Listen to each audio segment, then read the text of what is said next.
Subscribe to my channel.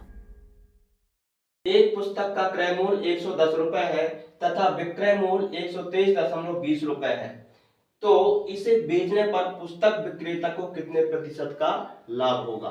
तो नमस्कार दोस्तों, मैं हूं आपका दोस्त रवि मार्को और आप देख रहे हैं आपका अपने यूट्यूब चैनल रवि मार्को 109।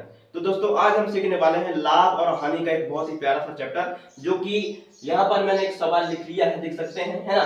तो मैं इसको जो है हल करके दिखाने वाला हूँ कि किस तरह से जो है लाभ और हानि का सवाल हल किया जाता है, ठीक है। तो दोस्तों इसको जो है हल करने के लिए क्या होता है, फॉर्मूला होता है ना। तो इन फॉर्मूला को जो है क्या करना पड़ता है, याद करना पड़ता है। याद करने के बाद जो है ऐसे सवाल हमें बन पाते हैं, ठीक है। तो सबसे पहले हम क्या करते हैं, वो हम फॉर्मूला लिख देते हैं जिसकी मदद से ऐसे सवाल को हल किया जाता है, ठीक है। तो हमारा यहाँ पर क्या पूछा है, लाभ प्रतिशत, ठीक है। तो लाभ का जो है फॉर्मूला क्या होता है, मैं यहाँ पर लिख देता हूं, लाभ बराबर लाभ बटे क्रय मूल्य गुणे 100, ठीक है। तो ये जो है लाभ प्रतिशत ज्ञात करने का फॉर्मूला, ठीक है। और हमारा सवाल क्या कह रहा है कि एक पुस्तक का क्रय मूल्य क्या है, 110 रुपए है और इसका विक्रय मूल्य 123.20 रुपया है, ठीक है। तो इसको बेचेंगे हम, तो हमें जो है कितना प्रतिशत लाभ होगा, ठीक है। तो हमें प्रतिशत में पूछा है, ठीक है। तो हमें क्या करना पड़ेगा, प्रतिशत में बताना पड़ेगा, है ना। तो हम क्या करते हैं, सबसे पहले हमारे फॉर्मूला को अप्लाई कर देते हैं यहाँ पर, ठीक है। हमारा फॉर्मूला लाभ बराबर लाभ बटे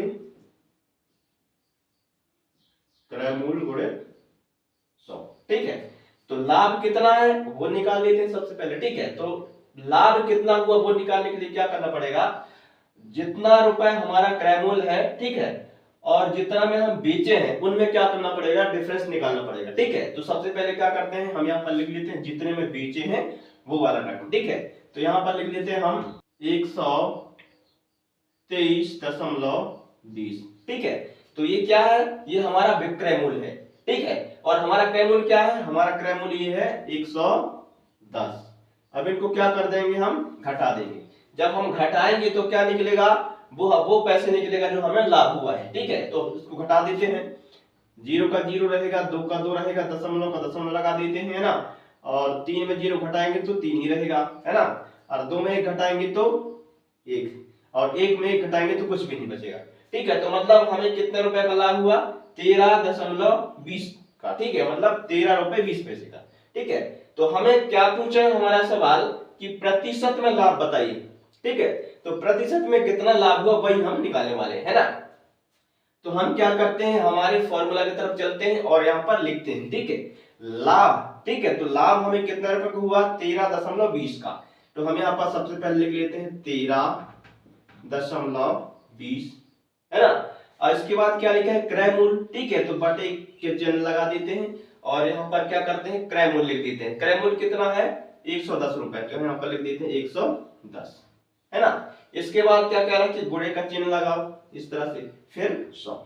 अब क्या करना है, 13.20 को 100 से क्या करेंगे, गुणा करेंगे, है ना। तो गुणा करने से मैं आप लोगों को बता दूं कि दशमलव को अभी कुछ देर के लिए भूल जाते हैं, इसको बाद में बताऊंगा कैसे करते हैं दशमलव, ठीक है। तो हम यहाँ पर लिख लेते हैं 1320 गुणे 100, ठीक है। जैसा कि मैंने बताया कि दशमलव को अभी नहीं लगाना है, बाद में बताता हूँ इसको क्या करते हैं, ठीक है। तो इसको सिंपली क्या करते हैं, हम गुणा कर लेते हैं, है ना।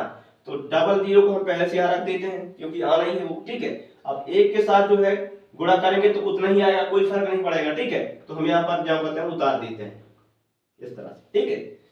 1 शून्य का शून्य, 1 दूनी 2, 1 त्रिका 3, 1 एकम 1, ठीक है। अब यहाँ पर जो दशमलव का रोल शुरू होता है, ठीक है। कैसे, ये जो दशमलव लिखा है ना, तो दशमलव के बाद ये देखना है कि कितने संख्या है ना। तो आप देख रहे हैं कि दशमलव के बाद 1 और 2 दो संख्या है। तो हम क्या करेंगे, दो संख्या है तो 1 और 2 संख्या गिनेंगे और यहाँ पर क्या कर देंगे, दशमलव लगा देंगे, है ना। अब यहाँ पर दशमलव लगा है तो हम क्या पढ़ेंगे, इसको 1320 पढ़ेंगे, ठीक है। इनको नहीं पढ़ेंगे, क्यों, क्योंकि दशमलव के बाद जो है संख्या का वैल्यू नहीं रहता है, ठीक है। जैसे मैं आपको बताऊं, मैं यहाँ पर लिख दूं 100 और यहाँ पर लिख दूं 100.00, ठीक है। तो क्या हम इसको 10,000 पढ़ेंगे, बिल्कुल नहीं, क्यों, क्योंकि यहाँ पर दशमलव लगा है, ठीक है। हम इसको भी 100 पढ़ेंगे, इसको भी 100 पढ़ेंगे, है ना। इसलिए जो है हम कितना लिखेंगे, 1320 लिखेंगे, इस तरह से 1320। ठीक है, अब इनका काम खत्म हो गया, इसको मिटा दे रहा हूं। अब हमें क्या करना है, 110 से जो है क्या करना है, भाग कर देना है। ठीक है, हम यहाँ पर लिख लेते हैं 110, है ना। अब सिंपली इसमें क्या करना है, एक जीरो से एक जीरो तो कट जाएगा, है कि नहीं। इसके बाद बचा क्या, 132 ऊपर। ठीक है, और हम सिंपली भाग करते हैं 11 से, तो कितनी बार में कटेगा ये, 11 एकम 11, 3 में 1 घटाएंगे तो कितना बचेगा, 2, है ना। 1 में 1 घटाएंगे तो क्या होगा, 0, कुछ भी नहीं बचेगा।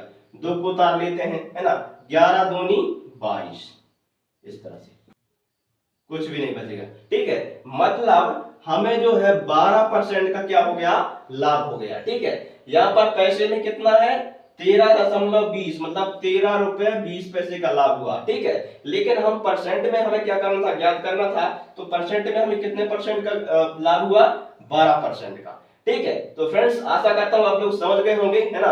अगर समझ में आ गया है तो क्या करना है, चैनल को सब्सक्राइब कर लें और वीडियो को लाइक कर दें और शेयर भी कर दें। ठीक है, तो मिलते हैं ऐसा ही इंटरेस्टिंग वीडियो के साथ, तब तक के लिए जय हिंद, जय भारत।